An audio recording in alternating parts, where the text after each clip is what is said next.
Hi guys, and welcome to this next update. In the last one we had just got the camo pattern down on the tank body and the turret, and I had added the extra tow cable at the top of the turret. For anybody who was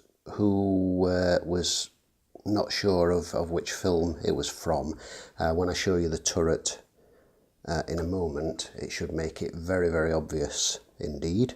But the camo pattern was put down on there and left to dry.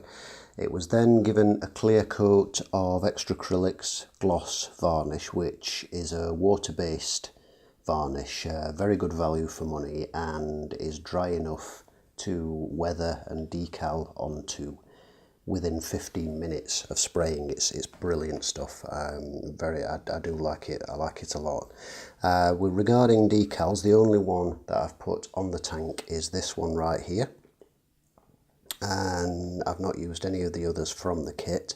This one goes here, and it's had a little bit of hand-drawn additional work with the little key on the front panel there, as you can see. It then had an oil wash over everything, a dirty sort of brown oil wash over everything, which hopefully you'll be able to sort of make out, will be visible on here, I'm hoping. And after that it was cleaned up a little bit with cotton bud and tried to do a little bit of streaking with that. It was then given a coat of, after that I then attempted some chipping effects with Hull Red as a sort of rust colour, which you can sort of see around here. It looks more sort of dirty than chipped, but it was my first attempt at trying a chipping effect with sponge, using a sponge. And it's not too bad. It could have been better, and it's not perfect, but it's not bad. It's not bad. I'm reasonably pleased with it. And then it was given an overall coat of extra acrylics satin. So it's not completely flat. But it's not super shiny, which again reflects the tank in the movie that I'm replicating. I didn't want it completely flat. I then painted the tracks and gave them a dry brush that go on the front. The ones on the turret aren't going on, and you'll see why in a moment. And the shovel and the axe on there were painted with a black base and then dry brushed with bolt gun metal, which is one of my favourite acrylic metallic paints. Citadel bolt gun metal, and the handles painted in a tamiya brown. I forget which colour off the top of my head.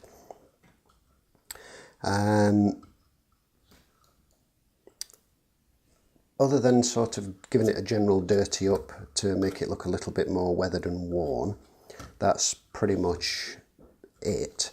I've added the tracks, which do not naturally sag. So to create sag, I used a couple of steel rods and drilling holes through the hull from one side to the other allowed me to push the steel rods through, which you can just about make out in there, and pushes the vinyl tracks down onto the tops of the wheels, making it look like there's a bit of track sag on there. It's not perfect, but then it's a very sort of tight loop on this because it's a squashed up kit, but it makes it look a little bit more realistic. And the tracks have had a little dry brush of steel, but I want to give that a heavier dry brush of steel. There's a little bit more to do, a bit more dry brushing and a bit more to do to completely finish this, but it's not far off finished. And I also add a little bit of dust on the wheels. And here's the turret, exact same procedure with this, with the chipping and the dirty oil wash and what have you. And if we look at the side of the turret, you'll see the tank number, which is 115. Now that should tell you which film it's from. That should give you everything you need to know. And this is why the spare track hasn't gone onto the left hand side of the turret, because there wasn't enough room to fit the number. What I did to apply the number, because I didn't have any decals that were suitable, is I cut a mask from masking tape, applied it, and then tried dabbing the paint on with a cotton bud dipped in the paint. It wasn't hugely successful, as you can see. It's a bit rough around the edges, but it's reasonable. And then the inner bits in red, which I was going to paint, were actually just coloured in with a CD marker pen, and the same on the right hand side, as you can see there, which I'm reasonably pleased with, again in keeping with the whole cartoonish aspect of it. And then on the back we've got a nice little warning sign, as you can see, and that's why the white patch is on the rear there. So we've got a, again, if you know which film this is from now, which you should do. I'm not going to say, just in case anybody still wants to have a guess before we get on to more of the diorama.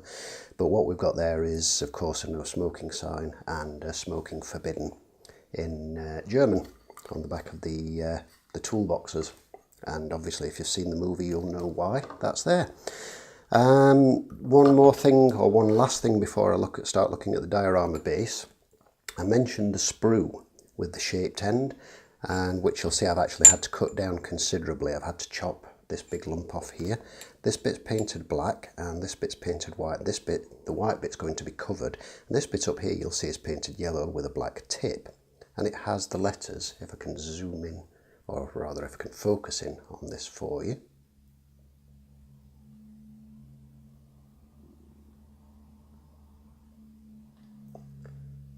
You'll see the letters HE. And this is a 100% accurate, realistic representation of an 88mm high explosive shell. It's not really, of course, but it's quite a good cartoonish representation. And what this will do, will slide into the gun barrel like so, and this is why this bit's painted black, and that is going to sit like so on top of the tank, firing its high explosive 88mm shell. So that's what we've done with this little bit of sprue here, so I'm quite pleased with that. I'm going to add a bit of cotton wool to get a smoke effect, so it's, you know, a sort of a biggish cloud there thinning out towards the end of the shell, which will cover this white part of the sprue and give the effect of the shell firing out of the cannon, hopefully.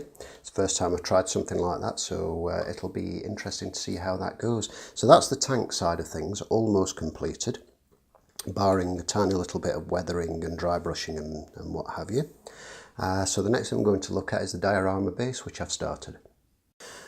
Okay, so here on a picture frame from Poundland, for the bargain price of £1, obviously, I've taken out the glass and the backing and everything and just put a piece of cardboard in there, sealed it, taped it down, and then on here is a chunk of styrofoam which I've cut to size. That's been glued in with white glue onto the back of the cardboard. I've got some masking tape around the edges here so that when I paint it, it doesn't get all over the frame, so the side of the frame still remains looking nice in theory.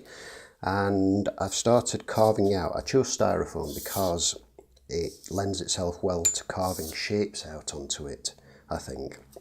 And I've carved out the edges just to give it a little bit more of an interesting shape rather than just a really boring straight flat edge like that bit there, which is not going to be visible when this is completed. And I've started carving out what I intend to look sort of like cobblestones. It's not going to be brilliant. It's all done roughly by eye. Nothing's been measured. So as regarding scale and what have you, I've not really checked anything there. I've just kind of done it by eye to get the right kind of look. And then onto the back of this, we're going to have a set of steps, which I'm probably going to have to add a little bit more strips of cardboard to. So a couple of steps. And then back here, which you can't see very well, is going to be a wall, which is made of large brick and a large wooden door.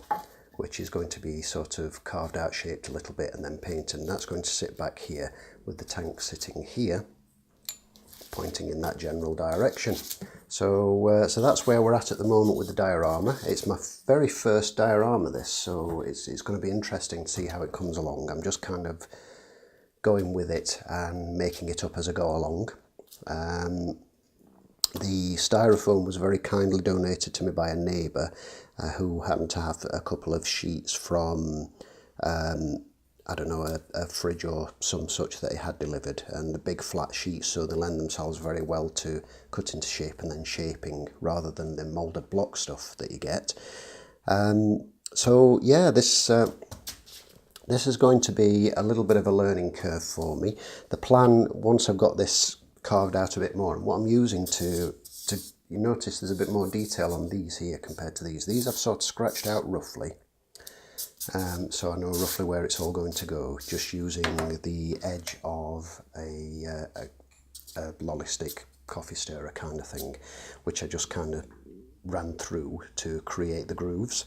And then what I did is I thickened the grooves going across this way using a soldering iron, which you have to do very, very quickly because obviously it melts very, very quickly, and you need to be reasonably well ventilated as well. Do bear that in mind.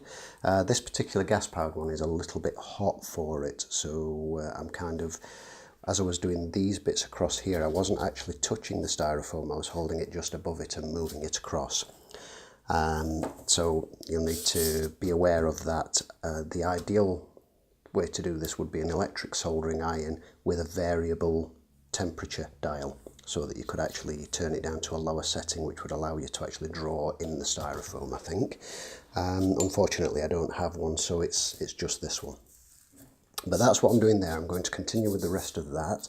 Once I'm happy with the shape of that and I've rounded these off a little more, I'm going to seal this with a dilute PVA mixture, just paint it all over so it seals everything. And then I'll be able to paint on the top of that, hopefully without all the paint sort of soaking into the styrofoam and needing loads of paint. So that's the start of the diorama, and it's kind of taking shape now. I'm getting quite excited about how it's going to look. Hopefully it will look as good as I anticipate, and that's where we're at. So join us for the next video, and thank you for watching.